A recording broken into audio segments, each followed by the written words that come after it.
Alrighty, we're back. And we left off on a flashback, I think. I'm gonna assume. Uh, because the last thing that happened was she was just like, I remember, and I guess let's see what she remembers. Because she was reminiscing about Jackie. So let's see.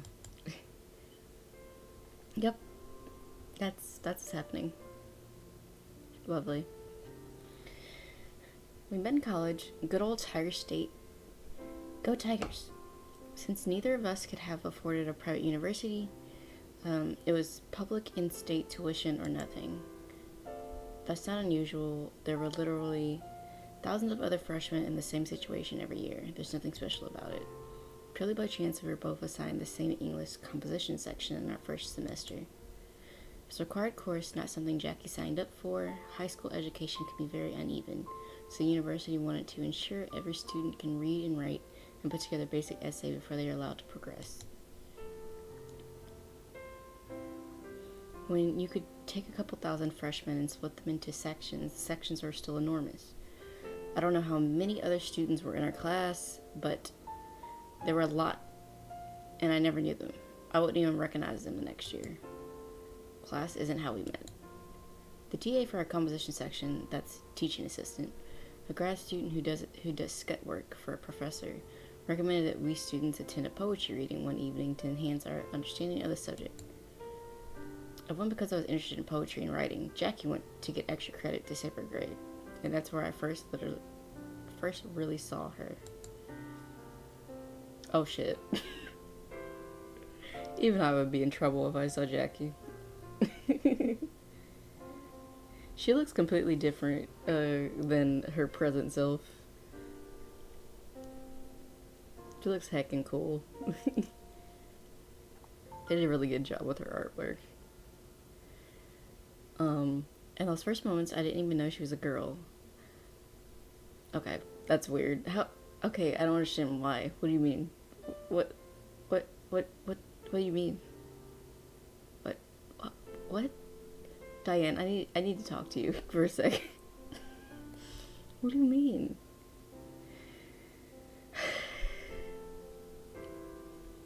I'm reading fem from her right now. Like, I'm just reading feminine energy just all over. That's what I see. Or even I can even read non-binary and still see woman. I don't understand. I'd never seen a girl like that with hacked off hair and spikes and big leather jacket. You never saw that in a Sunday school. Oh God, Diane. Despite our differences, or maybe because of them, we made friends. Opposites attract, right? I was fascinated by her, and she was tolerant enough to indulge me. Diane looks mostly the same, except her hair is slightly longer. She snuck me to a bar and I had to drink just to see what it was like inside, and taught me to play pool. I told her what I thought were funny stories from my high school history class, and she listened. We went to a Joan Jett concert. That's the vibe I could see from her is Joan Jett, 100%. But it was amazing. I never heard such noises. Not just the singer and the band, but the crowds and the energy. Couldn't stop. I couldn't sleep that night. I was so excited. I saw lights flashing every time I closed my eyes. It took me over a year to realize I was in love with her. It seems so obvious now, but I had never fallen in love before. I didn't know the signs. I didn't know that sort of thing was possible between girls. I didn't have any way to recognize what I was feeling. All I knew was that I wanted to be around her as much as I could, and that even when we were together, I wanted something more. My student dorm didn't allow visitors after dark. One night, I was coming home from a late study session and saw a couple kissing goodbye outside. I looked at them, and the thought flashed into my mind, I wanted Jackie to kiss me like that. That's when I started to understand how I felt and who I was. Of course, in that first moment, I was confused and desperate and worried something was wrong with me. I even considered the possibility I might be possessed or haunted by the ghost of some man, and that's why I was drawn to a woman. You know, that's actually a very fair thought as a gay person.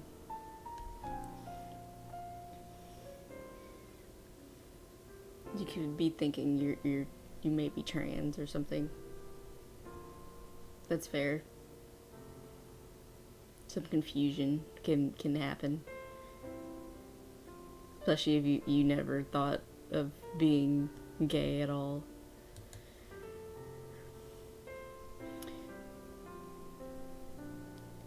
It sounds ridiculous that I didn't know how to explain those feelings. After I accepted that it was just me, it took me a while, but I finally found the courage to confess my feelings to Jackie. I was afraid she'd be disgusted or insist that I needed therapy. Instead, I found out that she'd had girlfriends before, but that she thought I was too normal and pure to ever entertain such an idea.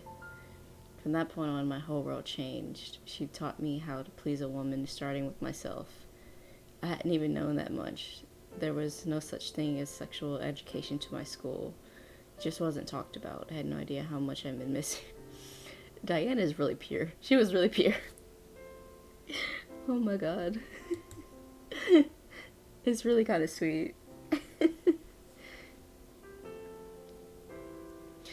We were young and in love. We went to art galleries, watched fantasy films, and imagined ourselves on heroic adventures. We fit together perfectly, like interlocking crystals. The next semester, we managed to arrange student housings together so that we could be roommates. No more visiting restrictions. No one to question the time we spent with each other. On our own perfect little world where nothing could touch us. The foundation for the rest of our lives. At least that was what I believed at the time. We didn't take the same classes. We always had our own schedules, our moments of separation. Didn't want to be controlling and demand that she spend all her time with me. But Jackie started staying out later and later. She never wanted to tell me where she'd been. And then, when I wanted to talk about our future, it all fell apart. But that's behind us now. It's ancient history. Not the sort that leaves temples and mythologies. It's just over. Here and now we have work to do. I pick up the folder and set myself to reading. Sometime later, I hear the door open. Diane, what are you still doing here? Oh, I was just reading. Jackie said it would be alright in... I'm sorry, is this your office? This is your office, isn't it? I'm in your way. Well, I'm not always here, you know, but my files are. I didn't snoop into anything I shouldn't, Mr. Williams, I promise. I thought you were gonna call me Captain here. Right. Where's Jack anyway? Oh, well, we made plans to visit the Lucky Penny, but the owner doesn't want us there until closing time, and that's not for over an hour. So I thought it would be a waste of her time to sit in here with me. She probably has other things to do.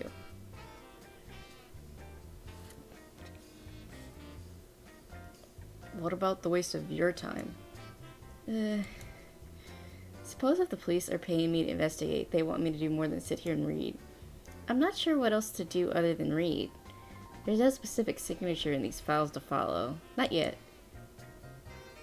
Oh, why don't you two drive out to the site of the latest fire and see if you can draw any conclusions from the area?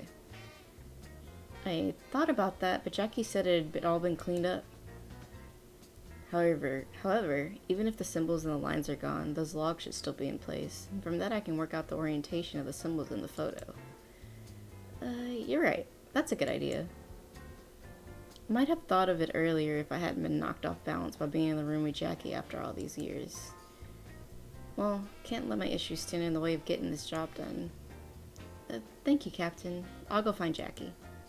I stand up to head back out into the main building, then pause. Where's her desk? I'm pretty sure she doesn't rate an office of her own.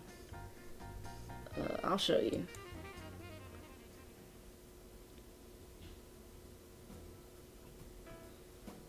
After I find Jackie, we head out back together to take her car. Not a fancy police cruiser, just a car. I slide into the passenger seat and place my bag neatly at my feet, and brush down my skirt to avoid wrinkles. There's a faintly familiar smell lingering inside, one that becomes clearer when Jackie reaches over to extract a pack of cigarettes from the glove compartment. She pushes in the cigarette knob, waits a few seconds for it to pop back up, then pulls out the lighter and presses it to the tip. Sorry. She cranks the handle to roll down the window and blow her smoke outside. I'm trying to quit. Why? I thought you enjoyed it. I certainly didn't. I watch the news, you know. Cancer's hell. I don't want to do something that's gonna get me killed. But you're a police officer. That's different. Yeah, we get injured. There's fights. Even if you're mostly a detective, sometimes you get into a mess. EMTs have it worse. Their job is always an emergency. We get hurt, we don't usually die. And it's for a cause. She fluffed the smoke away from us. This is just a waste. Turn my head away, hunting for a distraction. My eyes fall on the charm hanging from the rearview mirror. It's a gold wire pyramid with the reddish-orange banded stone hanging in the center.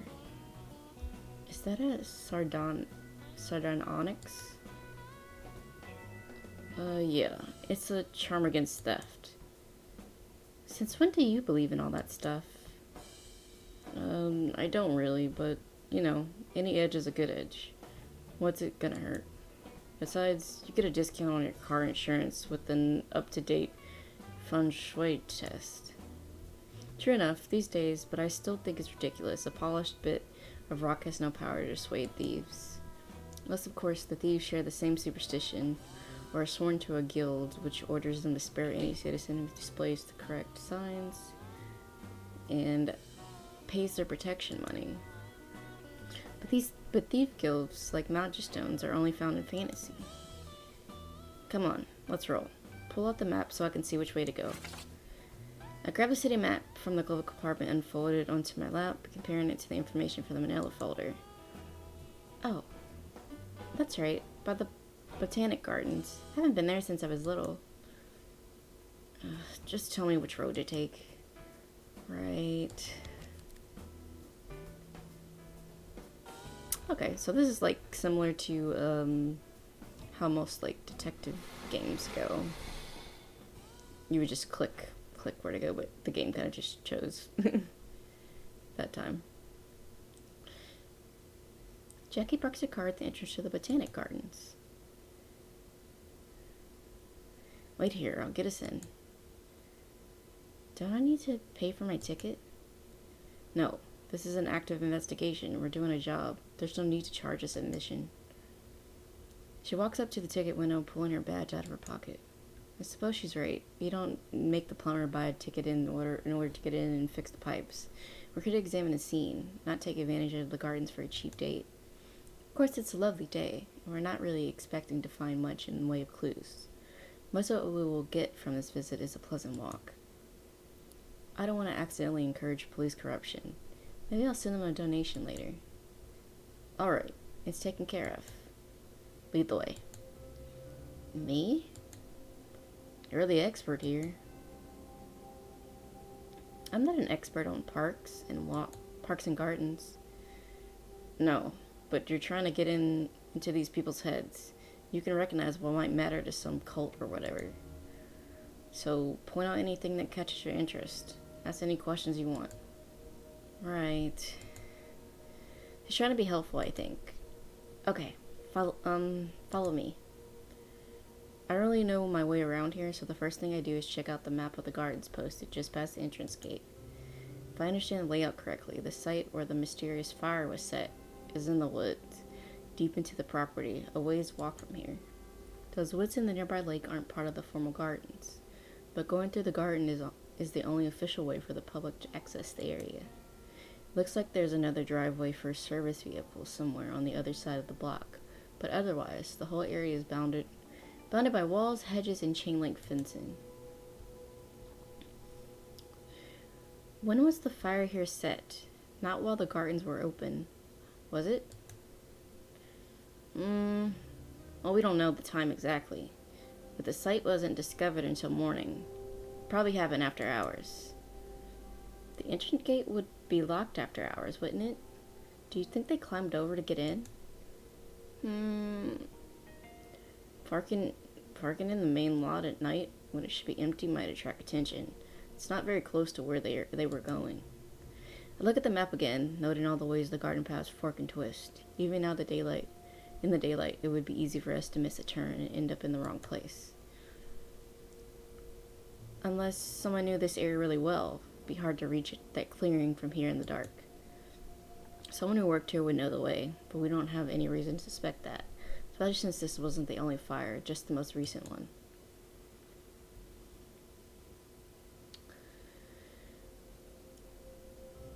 The fire clearing's not that far from the south fence. They could have parked somewhere along the block and climbed over there.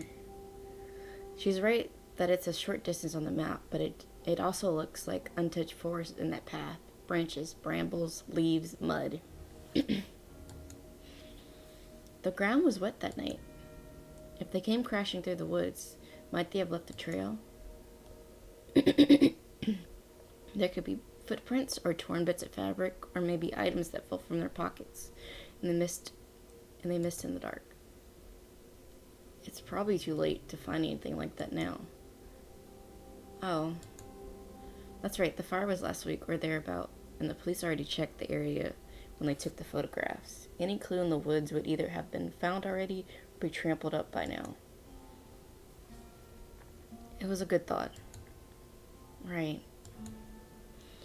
She was trying to support me. I ought to show better manners. Let's go see what we can. We steer away from the children's nature exploration zone, past a wildflower field towards a stream. A tiny wooden arch bridge painted red crosses over the rocky water.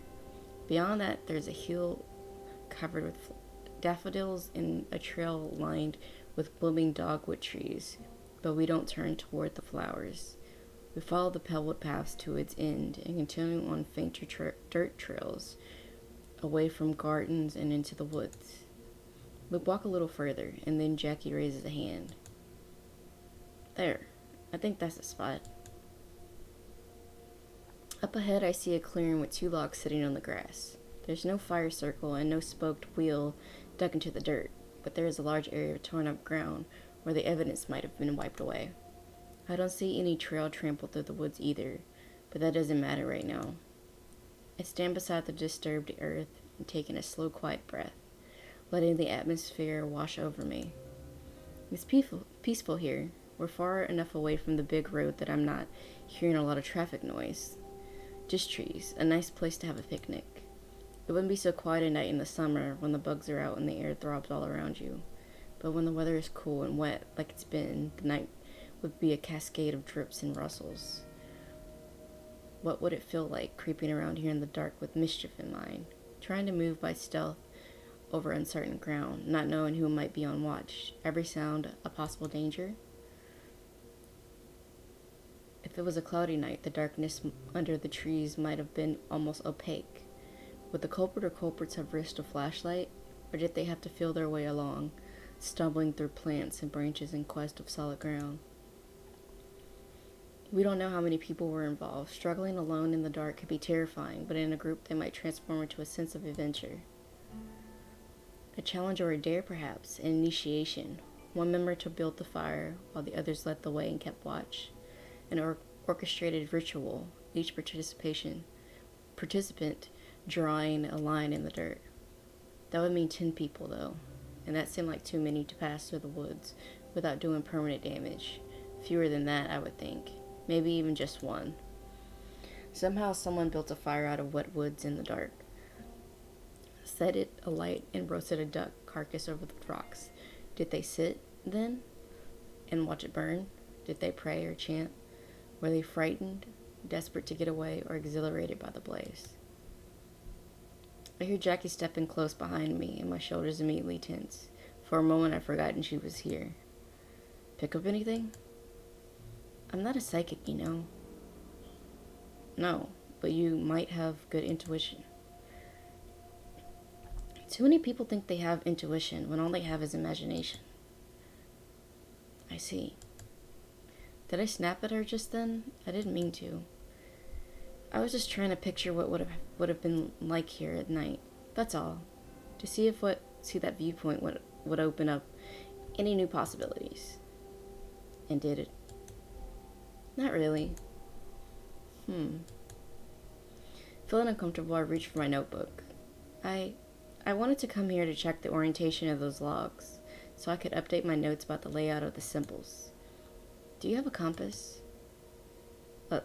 A compass? What for? To tell which way is north.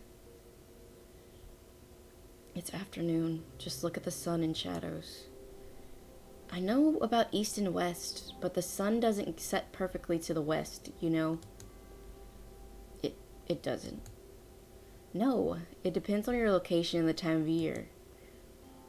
I don't remember all the details without looking it up, but I know it can be north or south of east. Well, it's close enough, isn't it? Details matter. The precise ritual meaning.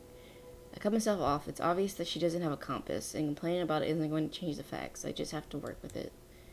Well, if I mark down the sun's position at the exact time, I might be able to work out the true orientation later, if it's important. So yes, it's close enough. Good. I checked my wristwatch. It took longer to walk here than I thought. Copy the time down in my notebook, along with a quick sketch of the site as I see it. I'm certainly no artist, but even squiggles can help show what stood here. While I'm here, I make other notes of the little details. Photographs couldn't tell me. Bird song, tree shapes, everything I can see and hear from this location. I can hear Jackie shifting from foot to foot.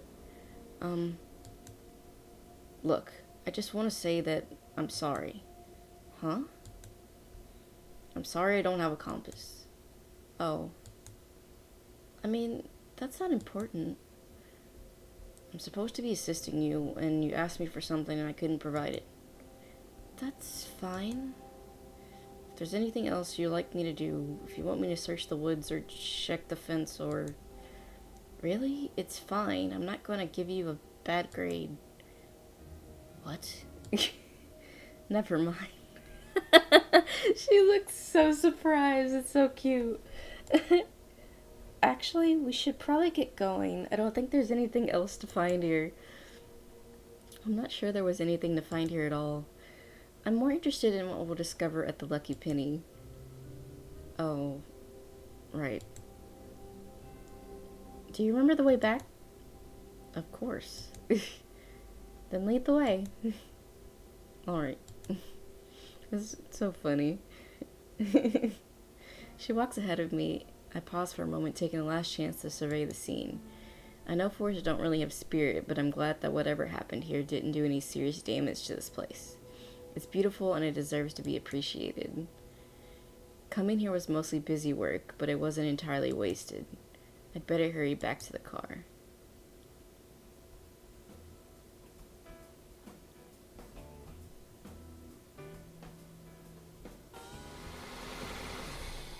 Jackie pulls along the side of the road and switches off the engine, letting the car settle into silence. The street itself is quiet, though I can see some activity off in the distance. I think there's a restaurant down that way. There could be a lot of students in this neighborhood, but these particular shops are more on the outskirts and slightly run down. Not as many people walk out here. On the other hand, it's closing time now. It may have been busier earlier in the day. We get out of the car and close the doors. Charming, huh? Nothing residential. Definitely no surveillance cameras. No night witnesses. I guess it would be easy for a vandal to strike. Or a burglar, if they thought anything was worth taking. But the shop wasn't robbed, so... There you are. Okay, that wasn't harsh, but you know what? I'm gonna try to stick with that voice. Anyway. A harsh voice suddenly cuts into my thoughts. Alright, lady. I turn to see an older woman, her face already half stiffened into a scowl. A cloud of hairspray surrounds her, holding her faded blonde tresses in position as surely as if they were wired in place. It's not charitable, but she reminds me straight away of the lunch lady at my old high school. Yeah, she kind of looks like a lunch lady. A horrible woman who had no sympathy for anyone who'd forgotten their food or thrown away their retainer. Try to control my flinch and put a smile on my face. This must be the Lucky Penny's owner, Jolene Wilcox. Hello, Miss Wilcox. My name is Diane. This is my friend Jackie, whom you spoke with on the phone. You people are always late. She didn't want us to come any earlier in the day.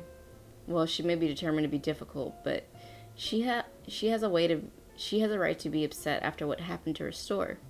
She's probably frightened, not knowing who's responsible or why, or what else the vandals might do to her. Thank you for taking the time to... I had to spend my own money cleaning up that mess, you know? My own money. What are my tax dollars for, huh? So who's supposed to help me now? Are you fixing to stick around and guard the place overnight like I asked for? I really don't think that's necessary, ma'am. This was probably an isolated incident. Isolated my ass. But we're doing everything we can to locate the person or persons responsible and see that they're held accountable for their crimes. We've got a few questions for you, but do you mind if we take a look around inside first? That's what you're supposed to be here for, isn't it? So get on with it. I dial up the smile as brightly as I can. Thank you, we'll do our best. She snorts. Finally, we manage to bypass the Minotaur and enter the maze itself. That is so funny. It's a lot of junk. Not really antiques, just stuff. Old, used, a little bit dusty. The whole place smells like a mix of potpourri and mildew. If I'd have been expecting a hidden trove of golden treasures and mystical artifacts, I'd been disappointed. As it is, I'm simply confused. What drove a vandal to target a place like this? Jackie turns in slow circles, apparently uncertain what to look at. I'm not sure how we're gonna find any clues here.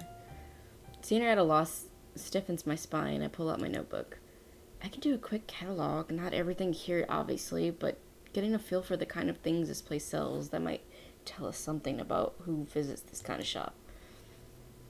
Be my guest. Alright. Here we go.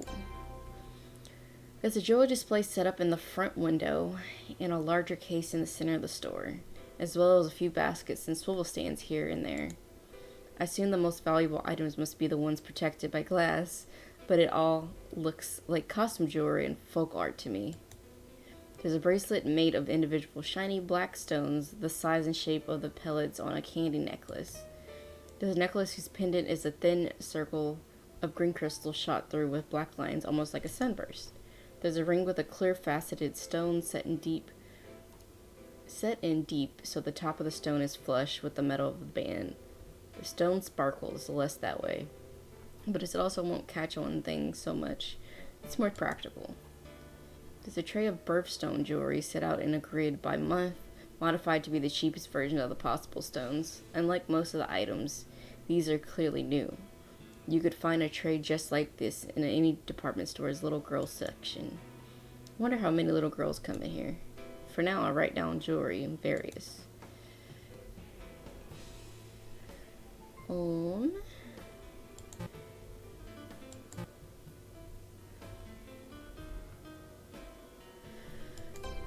It's a collection of old toys shoved under a table. From the price tags, they appear to be mostly worthless. Nothing really stands out other than the twisted cube, which I was never any good at solving. The store sells toys, so it might attract children or parents. That's all I can say about that. Okay.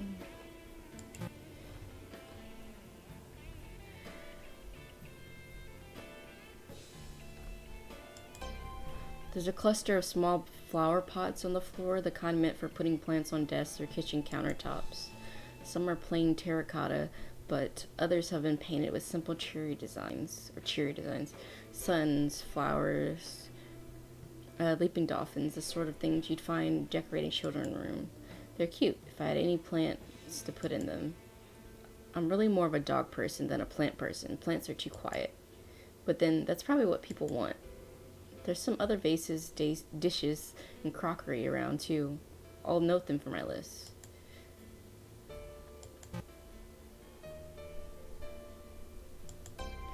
Around the store, a variety of gold wire pyramids have been placed on top of empty surfaces, each one with a different colored crystal hanging in the center. Most of them aren't really crystals, though, but stones tumbled smooth and shiny.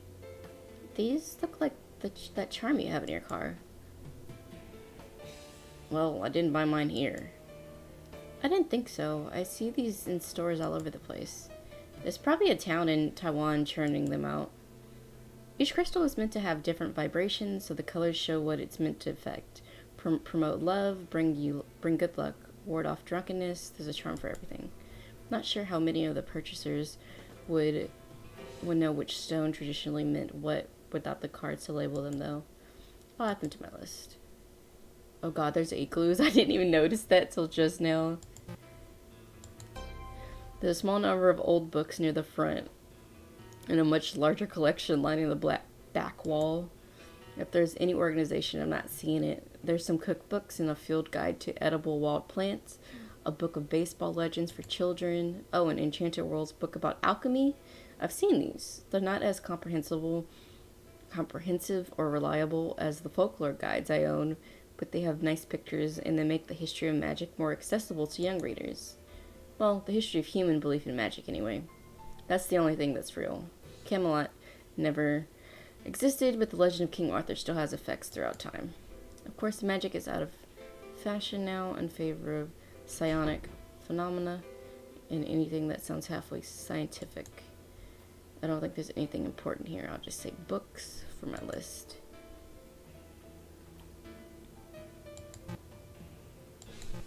Yeah, that was a lot of books. Interesting.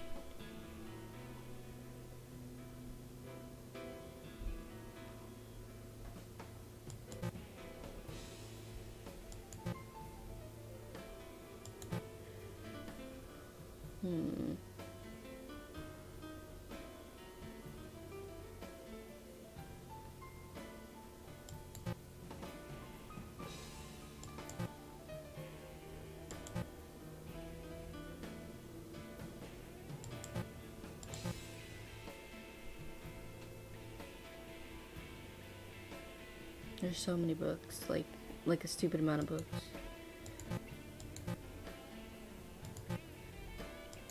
I still have 3 clues to find.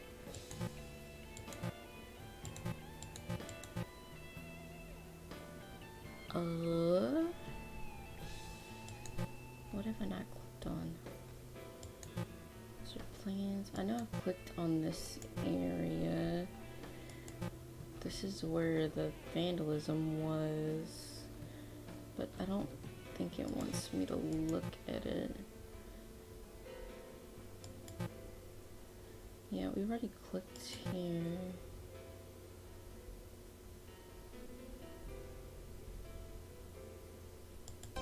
Okay. There's a bunch of old National Geographic magazines on one side of the shelves, some filed correctly, and others stacked on their sides. My dentist used to get these. I always loved looking at the pictures, so much color.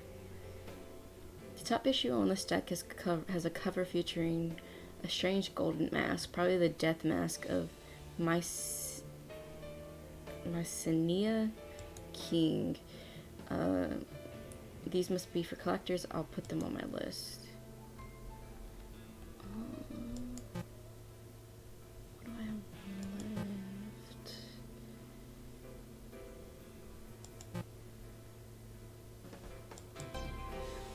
Okay.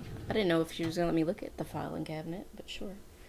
There's several large metal filing cabinets in the store. I pull open a drawer to peek inside. Plastic pages, each with a sleeve to hold a paper card. Baseball cards. I'm sure some of these are worth money, but I don't know anything about the sport or the players. Because collectors like them, I'll mark them on my list. My brother used to collect those, actually. So we have one left. I keep wanting to do the tea service right here, but the game told me no. I'm trying very hard not to hit the hint.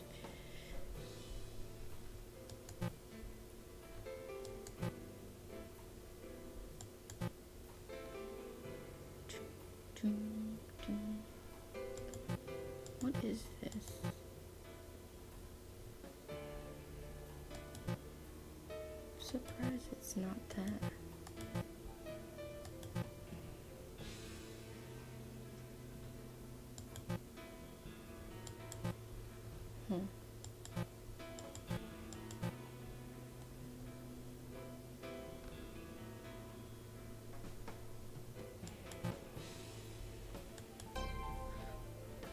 Apparently, it was this. There are a number of glass discs hanging in the window. A black dot in the center, surrounded by light blue and white to represent an eye, surrounded by dark blue. These are Nazar charms. They're good luck. They ward off the evil eye. Probably a popular gift item. The store certainly has enough of them. Does that have anything to do with the evil eye that was painted on the window? We're not sure that was an evil eye. The charms are visible through the window from outside, so there might be some connection, although they probably weren't visible at night when the graffiti was painted, since the window would have been dark. Anyway, I'll mark them on my list. I think that's all I can work out from this scene right now. There's a lot of stuff in here, but no obvious evidence for why anyone would target the shop. Nobody left a note saying I did it, huh? Sorry. I guess it's not usually that easy, is it? No. She relaxed a little. She's not asking me to write Sherlock Holmes overnight. She's actually been pretty sensible. Anyway, I don't see anything obviously controversial. Some thrift stores still do a lot of business in old Jim Crow signs, but there's nothing like that here. I didn't see any hoochie coochie pictures either. No Soviet collectibles. Not even much of anything religious. I wonder if Miss Wilcox took anything out of sight. You'll have to ask her. Right. You don't like her, do you? I don't know her.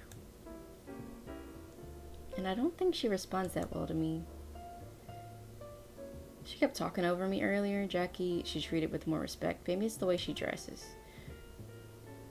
Didn't your captain say it was your job to look official and ask the questions? True. She pushes the door open and holds it for me. After you. Once we're outside, Jackie takes a casual stride forward, her hips state in authority. Miss Wilcox, ma'am. What is it? She turns, flicking something away from her hand, a cigarette most likely.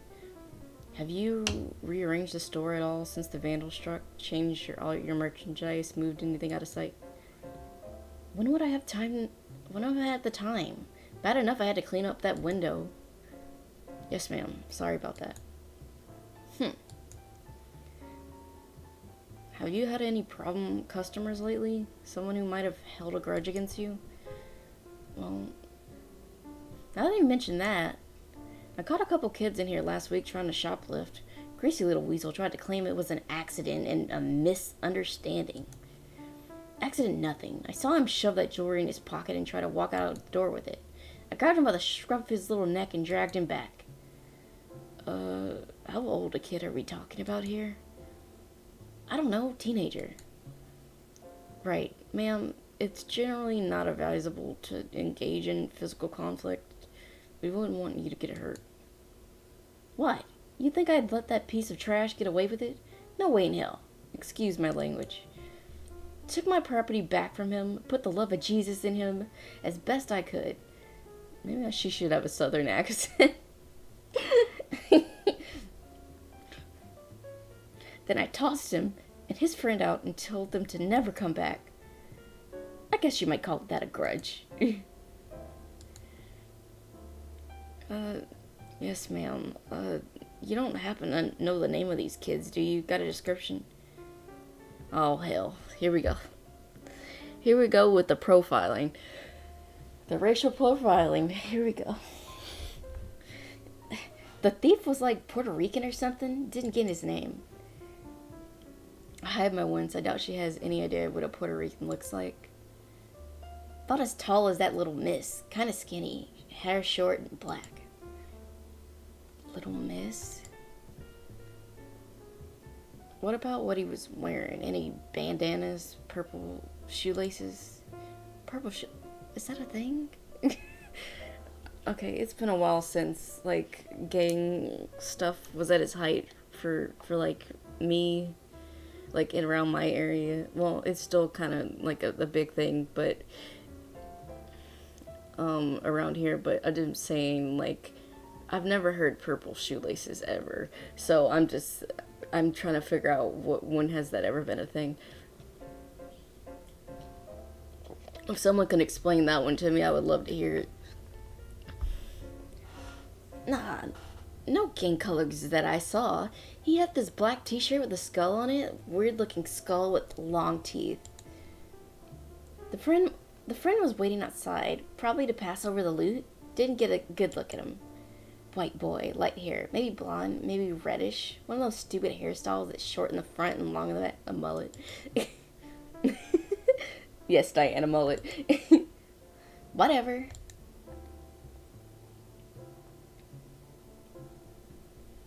Did they make any threats when you told them to leave? Did you see them again after that? Nah, they ran off. I don't know if it was those two that messed up my shop. Could have been any punk. Streets are full of them. Well, we'll look into that. Sure you will. We're doing our best to help. I don't care about your best. If you're not arresting anyone and you're not gonna guard my place, then take yourself out of my way. Yes, ma'am. We'll update you if there's any new developments. Yeah, whatever. Jackie bows her head politely to Miss Wilcox and escorts me back to the car. We slide back into our seats, pulling our doors closed. I guess that, ma'am, really is department policy. Huh? Oh, sorry, it was something Mr. Williams, your captain, said to me. Thought it was funny when he called me ma'am. He said it was professional manners. Ah, right. Well, yeah, we're in stressful situations. Temper runs hot. It's important that we don't rise it and don't make things worse.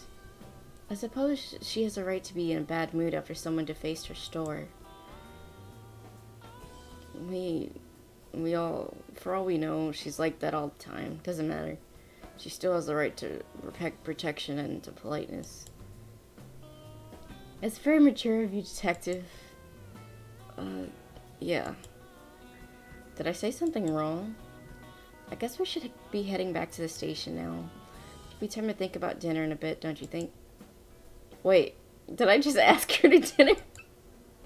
Didn't mean to ask her to dinner. I don't want to have dinner with her. I mean, not really. I mean, I would if she asked. Oh, girl. Because it's polite.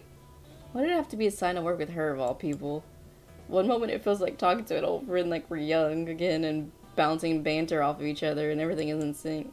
The next moment there's sand in the gears. I'll stop. It could have been worse. I could have ended up with someone my father's age with a walrus mustache and a thick hand on my... Moving.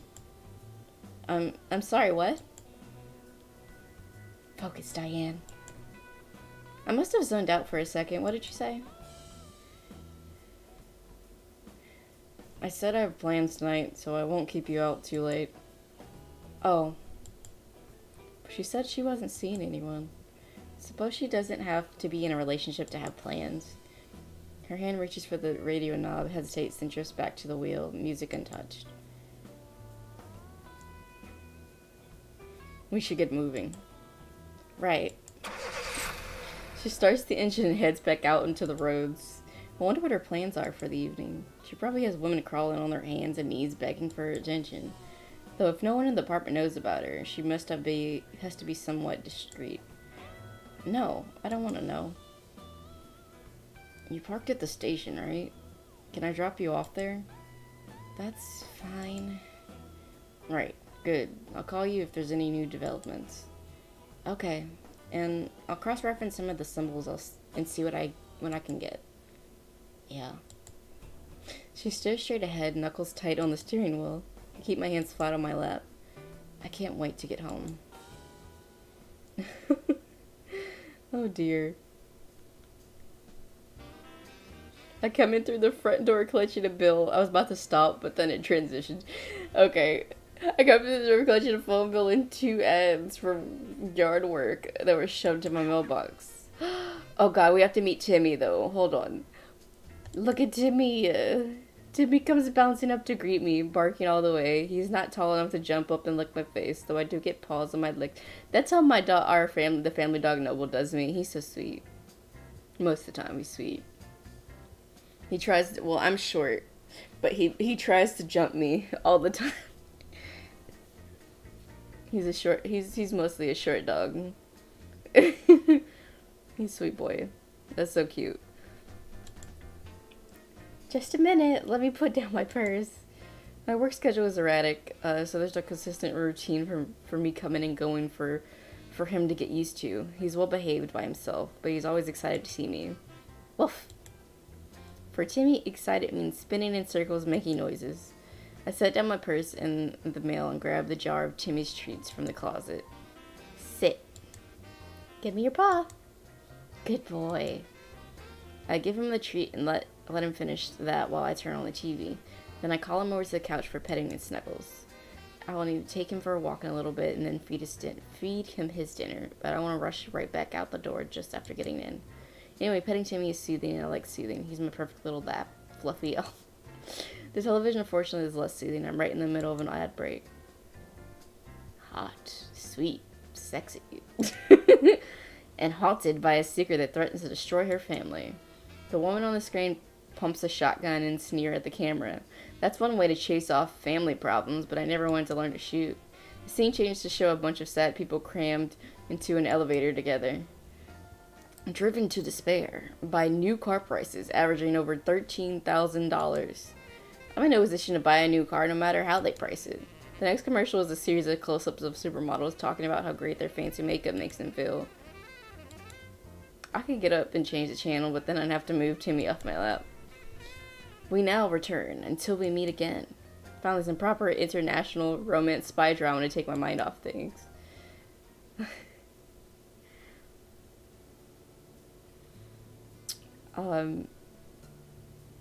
Okay. We're gonna end it here because I got a feeling things are gonna happen. And I don't want this to get too long.